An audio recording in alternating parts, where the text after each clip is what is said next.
Soal kasus pemerkosaan remaja di Parigi Mutong, satu orang pemerkosa hingga kini masih buron. Komisi 8 DPR RI dan Komisi Perlindungan Anak Indonesia sepakat meminta semua pelaku dihukum setimpal agar memberi efek jera.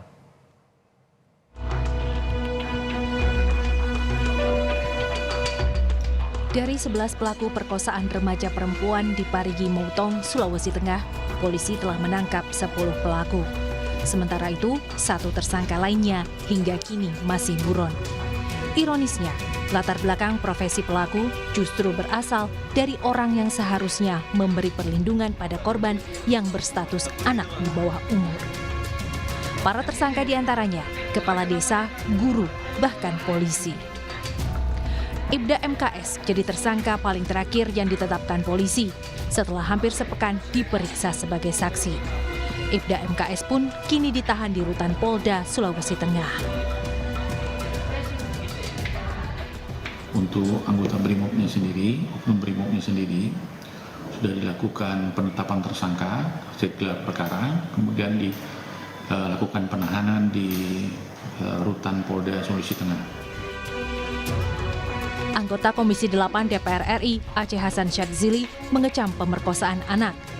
Komisi 8 RI juga minta para pelaku dihukum berat, bahkan seumur hidup, terutama satu tersangka yang berasal dari institusi Polri. Kami Komisi 8 mengecam atas tindakan biadab tersebut dan kita minta kepada pihak penegak hukum untuk memberikan hukuman seberat-beratnya kepada 11 orang tersebut, terutama kepada salah seorang oknum penegak hukum yang melakukan tindakan tersebut ya. Saya kira jelas sekali ya dalam undang-undang tindak pidana kekerasan seksual maupun undang-undang perlindungan anak ya, bagi pelaku yang melakukan tindakan tersebut memang harus dihukum seberat-beratnya. Bahkan saya kira jika diperlukan ya hukuman seumur hidup gitu ya, dan sesuai dengan ketentuan yang ada di dalam undang-undang. Sejalan dengan DPR, Komisi Perlindungan Anak Indonesia (KPAI) juga mendesak polisi memberikan hukuman setimpal terhadap 11 pelaku pemerkosaan.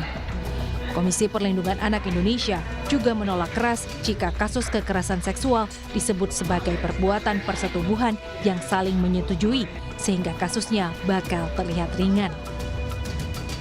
Harus dipastikan adalah situasi kekerasan terhadap anak adalah tindakan pidana, dan ini siapapun ya, baik itu misalnya orang dewasa yang keluarganya mau orang yang sudah berjasa terhadapnya tetapi melakukan tindakan-tindakan terutama kejahatan seksual dalam terminologi Undang-Undang 35 2014 tentang perlindungan anak, ini membutuhkan penguatan dan penegakan hukum secara optimal sehingga menimbulkan efek jera.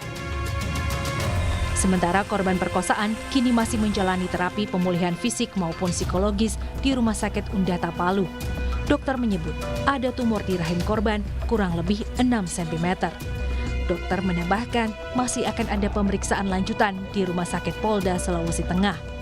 Hasilnya akan menentukan tindakan medis lanjutan kepada korban.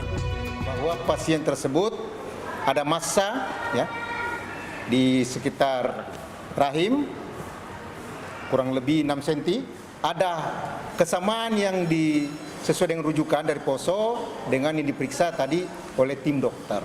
Kami akan melakukan CT scan kontras. Ya.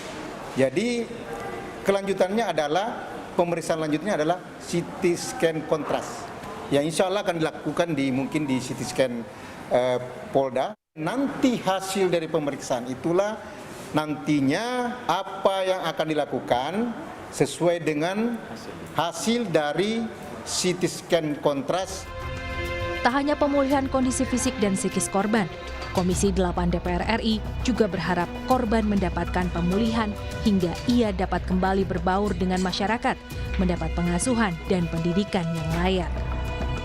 Dan tentu kita harapkan kondisi psikologis dari korban bisa dipulihkan kembali, dan tentu sebagaimana mestinya dia akan hidup kembali untuk mendapatkan pengasuhan yang layak dan mendapatkan pendidikan serta bisa berbaur dengan masyarakat begitu. Jadi selain memberikan tindakan tegas dan sanksi seberat-beratnya, juga yang paling penting juga adalah melakukan rehabilitasi terhadap korban. Kasus ini menyita perhatian karena polisi sempat menggunakan diksi persetubuhan anak, bukan pemerkosaan, dengan alasan tidak ada unsur paksaan pada korban. Tim Liputan, Kompas TV.